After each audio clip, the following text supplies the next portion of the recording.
Hey, this is Ben Zeitlin. Welcome to NOLA Movie Night. Nothing I like more than the movie getting seen in Louisiana, where it was made and what it's about. And yeah, I'm going to answer some questions. Did anything happen during the shoot, good or bad, that made you think God only in South Louisiana? Many things. um, One that I'd that was kind of epic was the Deepwater Horizon happened while we were shooting this film, the oil spill, and a lot of our locations were past where where they were going to set up the booms, and so we were watching kind of the oil approach our sets essentially, and the film it was like this sort of connected feeling thing because the whole film has the aurochs approaching. We're watching the oil approaching this like dark, sense of doom that was coming in, and we were, on the verge of just having to sort of say, oh, we've got to abandon all these places we were going to shoot. And we had a whole local crew down in South Terrebonne, in Pointe aux Chênes, Ile de Jean Charles, Montague, and they were like, "Don't worry about it," which is like a classic thing. I remember people telling me like, "Don't worry about that; it's going to be taken care of," and then you just don't ask any questions and know it's going to work out. And then come the day of the shoot, we're taking the boats out. Those yellow booms are out there. Sure enough, we get there. The guy who's working for BP, of course, is like the cousin of the sister of the husband of the boat driver that we went out there with, and they have a little exchange. In come the boats, move the booms, and we drive out there, get our scenes, etc. And so just that sense of like everyone's connected if you know the right person. Anything is possible. All that kind of converged around that moment. Question number two. What was the most important thing for you in bringing authenticity to the storyline? I'd say really my cast, kind of the whole way that I approach story is to be very kind of humble with it and very open to change. And the way that we cast the films, is all shot with local performers, many of whom hadn't acted before, and always kind of the idea was to find people who were somehow connected to their character. Not that they were ever going to play themselves, but like there was something in their spirit or their experience that spoke to these characters we created, and trying to never be too precious about sort of my preconceived notions about how they would act or how they talk or what they do in a certain situation, and always kind of be open to adjusting the story and the script and the character to what I would learn from the people actually playing the parts. And so really, like I learned what it was like to be a 6-year-old little girl from Quevenjene Wallace. I learned what it was like to be a dad with a young child in the middle of a hurricane from Dwight Henry, and really on and on and on through the cast to the smallest characters. To me was it was kind of this exploration, and learning process and collaboration with the people, with the place, with the community that the film was about, and all of those things kind of shaped the script, in rehearsal, and changed it radically, and hopefully sort of brought out things that felt real to the people in the movie, and that felt accurate to the place. Question number three: Can Sundance or the Joy Theater on Canal Street? Obviously, got to be a homer and say Joy Theater, and legitimately. It was that, bringing the film, when we made the film, we never imagined that it would become this national, global thing that was seen. Our wildest ambitions with the movie was that it would show in a theater for a week somewhere. And so, it was a real surprise that it traveled so far. And I always felt that there were things about the film that were really just intended to be seen here, that could only really be understood in South Louisiana. And I remember bringing the film home, and feeling like you could have a real conversation about the movie that was different from some of the misunderstandings that maybe happen when people kind of think of South Louisiana and New Orleans as just one uniform thing. Don't understand the kind of nuances of the land and of the all the different regional differences to the different places that are here. And so that was an incredible experience. Also, just getting the whole crew together, that reunion was incredible. And I just remember the kind of most incredible feeling was seeing people lined up at the Britannia. I remember and just feeling like, I can't believe this many people are going to see this movie, and it was so exciting. So that was the peak for me. Question number 4: do you ever feel that your film will someday be a record of a vanished place and people?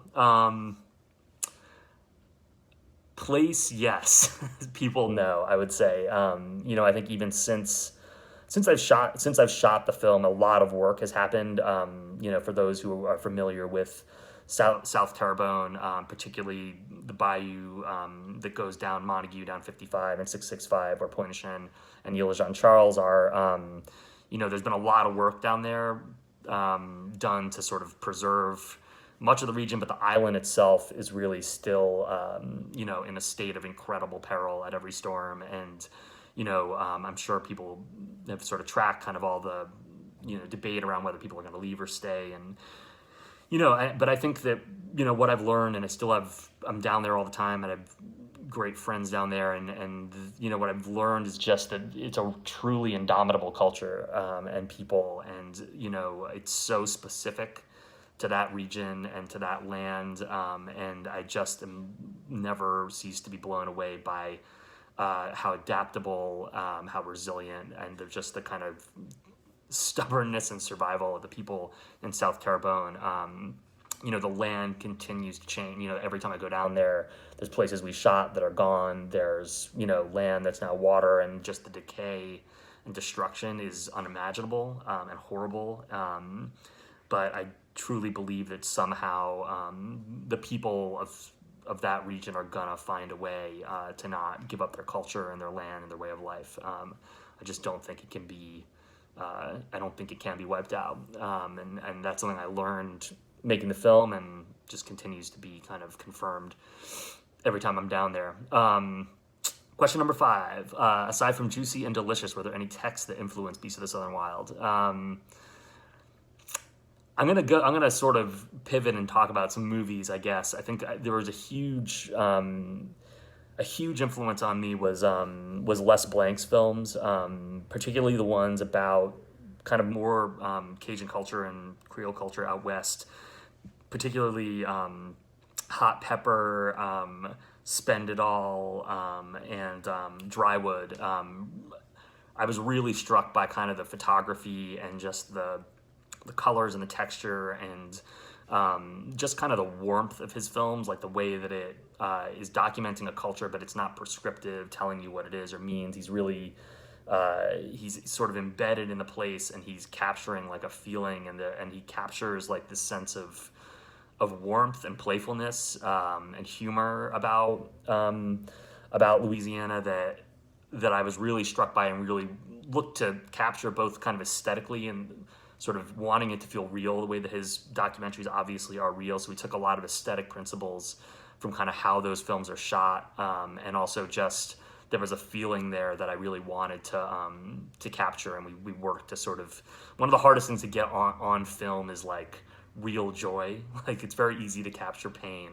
You have lots of movies where people are just writhing in pain and shot in the face, and film is really great at that, for some reason, but it's really hard to get like happiness and joy and spontaneity, and so because everything's so controlled on a film set. And so we really worked and studied these Les Blank films to sort of see how could we get across this feeling that he captured in reality, and hopefully we pulled that off. Are there any questions you'd like to have been asked and would like to answer? Yeah, I think, well, I mean, maybe the question is like, I always sort of want to speak to kind of like misunderstandings I feel like there are about the film, and in some ways it's maybe ridiculous, because I imagine a lot of people watching on this are from New Orleans and Louisiana, but there was something about kind of when we took the film out into the world, it was so interesting that people thought often that the film was like about poverty, and it was sort of the opposite of what we wanted to capture. And something that's really fundamental to me about kind of these places in South Louisiana is like, there's not a lot of money, there's not a lot of markers of wealth, but it's like a place of incredible abundance. Just, in terms of how people eat, how they live. There's like it's not like a there's something really inspiring about how abundant and how rich in resources these places are, even though they don't look like what we commonly would think of as wealth. You know, if you're watching the film from a big city, it's like, oh well, where are the phones? You know, where's the technology? You know, and why is everything so sort of close to nature? Like often when we think about wealth, we think about people getting away from the land, and we really wanted to capture kind of how tied to the land the people of the bathtub were, South Louisiana are, and we wanted to kind of celebrate that and show just you know, this sort of sense of incredible ability to survive and adapt that people have because they are so connected to their environment and they understand it so well. And so you know, it was an interesting thing to sort of go across the world with the film and sort of see the way that was perceived as a lack of something when we really wanted to actually celebrate almost the opposite of that. So I think people always got that here more than they did other places. So, but it's always something that you know, I feel like if you watch the film and you end up on that track, you kind of miss something fundamental about what it's about. So yeah, I think that's it, and I'm so honored that this movie's being played in this context. You know, you know, I'm a transplanted resident in New Orleans, and it just it makes me really proud to know that people who live here are still watching the film and love it and understand what we were trying to say with it. And so thank you so much, and I hope to be at a real movie theater with y'all soon. All right.